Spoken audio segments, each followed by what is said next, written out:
Welcome to this explainer. Okay, today we are looking at something that honestly sounds straight out of a science fiction movie, but it is rapidly becoming a mathematical reality. We're going to explore some truly fascinating academic research by Anna S. Romanova from the Moscow Institute of Physics and Technology. She's written this paper detailing exactly how artificial intelligence might actually run future corporations. And we are not just talking about a helpful little assistant summarizing your emails. We're talking about an autonomous system, a non-human entity sitting at the absolute top of the corporate ladder, making all the massive strategic decisions. It's a completely mind-bending concept, so we really need to break down the exact architecture of how this is actually being built. So let's take a second to challenge our assumptions about AI in the boardroom. I mean, we hear the term machine learning constantly thrown around in business today, right? We usually think of algorithms processing giant spreadsheets, predicting market trends, or optimizing supply chains. But can an algorithm actually run a corporation? The research points out that while we are totally obsessed with machine learning right now, there is actually a massive missing piece to the puzzle of corporate governance. Because at the end of the day, processing data just isn't the same as making a really tough, high-stakes decision in an unpredictable environment. Okay, let's dive into this. The absolute core argument of this research is that machine learning and game theory are two completely different beasts. Machine learning algorithms? They're essentially just the eyes and ears of a system. They act as sensors. They look at a massive ocean of data and tell us exactly what we are seeing, but they don't tell us what to do with that information. That is exactly where game theory comes in. Game theory provides the strategic brain required for real, actionable decision-making. It's the mathematical framework for deciding what exact action to take when you're dealing with competitors, human employees, and just totally uncertain futures. To really wrap our heads around how an AI CEO will operate, we are going to follow a clear cognitive roadmap today. First, Section 1, From Sensors to Strategy. Second, the architecture of autonomous AI. Third, ethics and game theory. Fourth, measuring human life. And finally, number 5, the mathematics of corporate protection. Starting with Section 1, From Sensors to Strategy. This is really about that monumental leap from simply processing data to actively navigating a complex corporate environment. I really want to highlight this quote directly from the research because it totally anchors our entire explainer. Romanova states, "Machine learning algorithms themselves are not a strategy. A strategy is a complete description of how a system will behave under all possible circumstances." Think about what a human board of directors actually does. They don't just read data. They plan for economic downturns, sudden natural disasters, aggressive competitors, PR crises, the whole shebang. Managing a corporation requires a complete, calculated strategy for literally every conceivable scenario. And calculating the optimal move for every single scenario? Well, that is exactly what the mathematics of game theory was invented to do. Moving on to Section 2, Architecture of Autonomous AI. So how do we actually build this strategic brain? Well, this honeycomb structure brilliantly illustrates the blueprint of an AI CEO.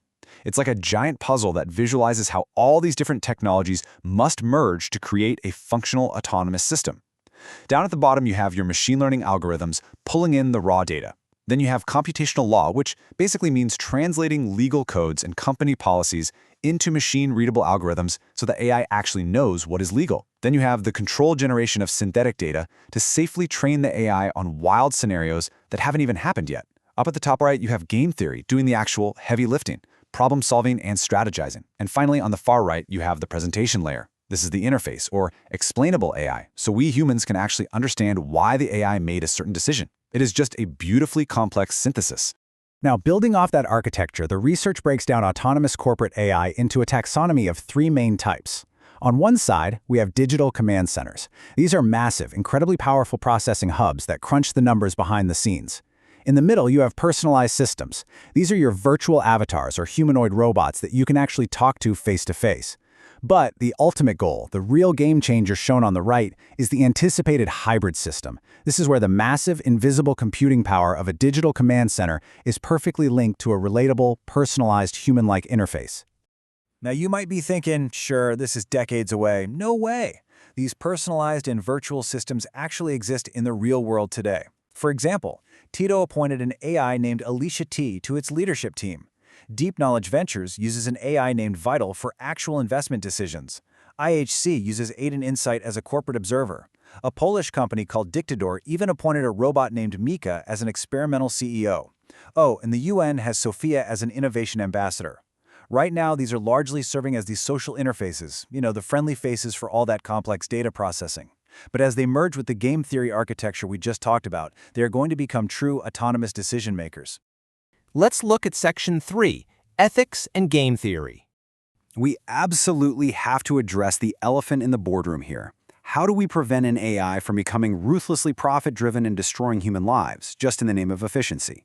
The answer actually lies in the types of games we force the AI to play.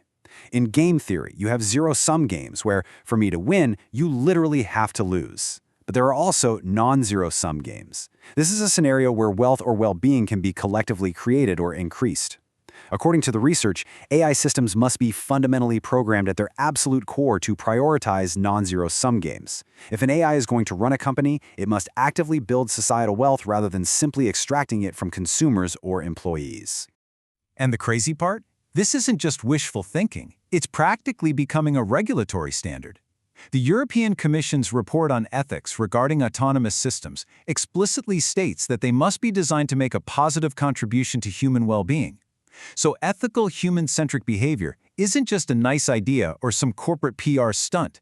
It is going to be a mandatory, mathematical foundational rule for any algorithmic corporate leadership. Which brings us to Section 4, Measuring Human Life. But this introduces a really massive mathematical hurdle. Think about it for a second. How in the world do you teach a cold, calculating machine the exact value of a human life or a healthy society? An AI cannot play a strategic game without a mathematical utility metric. It needs a score. It needs hard numbers to measure its success. If we tell the AI its primary goal is human well-being, how does it calculate that in a spreadsheet? Well, the fascinating reality is that humanity has kind of already done this math for the AI. We already have hard mathematical frameworks for valuing life and societal good. In medical triage, doctors use metrics like quality-adjusted life years to allocate scarce resources. In the corporate world, we have ESG, environmental, social, and governance metrics. Researchers point out there are over 700 indicators used by rating agencies to measure moral money, and globally we have the UN's 17 Sustainable Development Goals, broken down into 169 highly specific mathematical targets. So an AI CEO doesn't actually need to invent morality from scratch. It can just plug into these exact metrics to calculate the most ethical corporate moves. Finally, Section 5, the mathematics of corporate protection. Now, let's actually see this in action.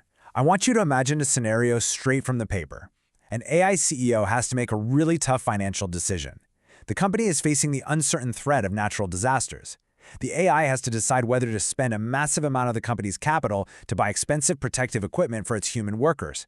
Now, the disaster might never happen, in which case all that money is totally wasted. But if it does happen and they don't have the gear, humans get hurt. So how does the AI calculate the absolute safest path? Now, what's really interesting about this structure is how the matrix plots out the different classes of protective equipment, high, medium, and low, against the completely unpredictable actions of nature, meaning regular disasters, medium weather risks, or completely fine weather. A human CEO might look at this exact same matrix, cross their fingers, and just hope for good weather to save a quick buck. But the AI, it is mathematically forced to look at the worst result column. If it buys low-quality equipment and a disaster strikes, the payoff is a -1, meaning humans are left unprotected. But if it buys high-quality equipment, even in the worst possible disaster, the payoff is a +1. The AI makes its choice using a concept called Wald's maximum criterion. Unlike a human who might gamble on an optimistic best-case scenario, which, fun fact, in game theory is called the Hurwitz criterion, the ethical AI is fundamentally restricted. It is mathematically bound to choose the path that guarantees the best possible outcome in the absolute worst-case scenario. It must maximize the minimum guaranteed payoff, meaning the AI will always buy the high-quality protective equipment because it mathematically eliminates the possibility of human harm, even if it costs the company way more money. So the absolutely crucial takeaway from Ramanova's research is this idea of the base game. Before an AI CEO can even start playing the game of maximizing profits or increasing market share or beating competitors, it is locked into an infinite base game. And the rules of this base game dictate that the preservation and protection of human life and societal well-being must always be the highest priority strategy. It acts as an unbreakable mathematical override against all other corporate goals. So, we've seen how machine learning acts as the sensors, while game theory acts as the strategic brain. we've explored the honeycomb architecture and how metrics like ESG literally give the AI a mathematical moral compass. I want to leave you with this thought. We so often fear that AI and corporate governance is going to lead to this ruthless dystopian workplace. But if this research holds true, the exact opposite might happen. A future defined by cold, algorithmic game theory might actually turn out to be the greatest protector of human workplace ethics we've ever seen. So the question is, are you ready to report to a hybrid AI system whose primary mathematical directive is to protect you? Think about it. Thanks for joining me on this explainer, and keep learning.